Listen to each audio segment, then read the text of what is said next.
CTV News political commentator and former director of communications for Prime Minister Paul Martin. Scott Reid is here. Scott, from a political perspective about this really is the biggest blow, it feels like, that we've seen to Donald Trump, especially coming from a Supreme Court that he was able to stack with conservative justices his last time in office. I think that's right. This is, in the narrow and precise sense, as you and Jeremy were talking about, I mean, this may not be the biggest reward possible for Canadian industry and Canadian workers, but this is an incredibly important development, in my view, on the political stage, because it gives us more leverage. It gives us more opportunity in terms of our negotiations. Why? It isn't that Canada won, it's that Trump lost. And that means that his options are fewer, his position is weaker, his power is demonstrably in decline. His ability to just demand things and say, I rule with full authority, it is visibly shrinking in front of us. And so when it comes to those CUSMA negotiations, when it comes to negotiating the remaining tariffs that are on steel and industry and others, this is going to give us opportunities. And in particular, not just because these tariffs have been declared unlawful, but because Trump has been pushed back. And with those midterms coming up, the number of Americans that are blaming him for a weakening economy, for higher prices, for trouble and job loss, all of that strengthens Canada's hand. And today's ruling, along with time, is putting us in a better position. On the other hand, Scott, it might be that that Donald Trump, when he gets hit down and he wants to strike back tenfold, right, is what we had an earlier guest say too, is that it feels like it could, and no one knows what Donald Trump is going to do, but it feels like it could also go the other way, that I lost on this front, but I'm going to hit you on this, and this instead, especially when it comes to CUSMA.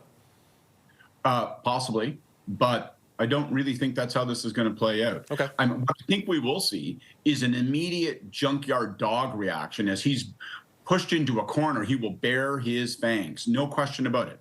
And so our ability to stay steady, don't be celebratory, don't overstate it. Our political leaders have to take a calm, measured approach to all of this. We can expect that Trump is going to thrash. He's been told that his power is less than he wishes, and he is going to react with a temper tantrum. Now, then the question is, as he pursues these other options with respect to tariffs, every single one of them takes a longer period of time. It's more complicated. There are greater hurdles. And as a consequence, there is time for his political position and the political support for this economic prescription to erode. And I think we're seeing really clear signs that with Americans, that position is eroding. His approval rating, the fears about economic anxiety and job loss and the price of everything in the United States, all of this is starting to wash up on Donald Trump's shore. Expect a short-term burst of anger and vitriol, but in the medium to longer term, he's weaker.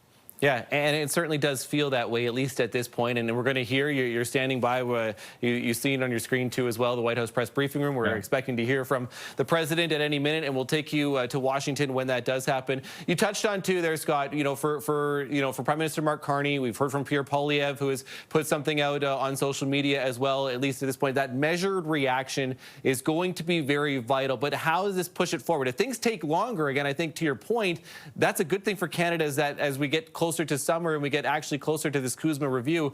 But, do the conversations just have to keep continuing the way they are? Dominic LeBlanc still, again, going south of the border to continue these conversations, no matter what you hear and no matter what rhetoric comes out of the Americans, in particular Donald Trump? Yeah. At the podium today in the next few minutes, you're going to hear enormous volume. They are weakened, and so they will attempt to project strength. And it might be illusory, it might be just all yelling and screaming, but we can expect that. I think behind the scenes, and as we work away, file by file, day by day, meeting by meeting, this puts Dominic LeBlanc in a position, as an example, where he will have more options available to him. He will have more points of leverage.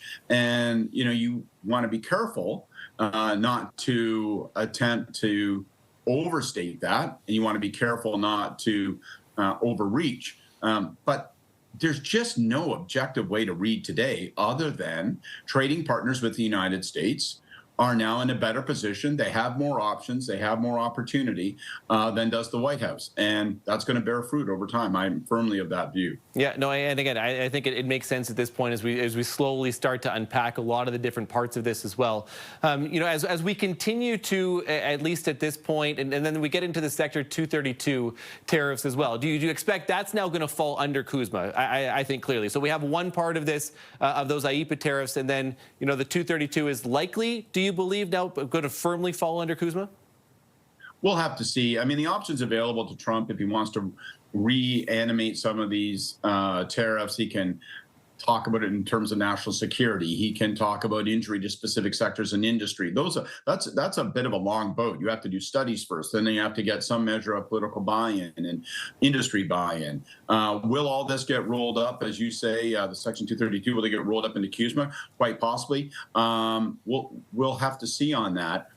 And I'm not exactly a ray of sunshine. I'm not usually very optimistic. The reason I feel some optimism today, and sincerely, is that I do think that as it approaches the Kuzma negotiations, the likelihood that Trump is going to say, I'm just going to pull the tablecloth right off the table underneath the dinner plates, I'm ripping it off, I think that is less likely now, because I think he's going to see that his own political self-interest with these midterms, with a shifting political climate in the United States, with the inability of Congress to just follow him at a command, all of those things add up to a situation where I think it is more likely that he's actually going to engage on Kuzma than attempt to burn it to the ground.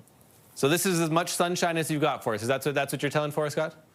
Hey, listen, man, we haven't won the ball game, but we finally got an inning. All right, take it, celebrate it, have your hot dog, drink your Coke, and let's live to fight another day. It's very, very true. Certainly is significant. CTV News political commentator Scott Reid for us. Thanks for this, Scott.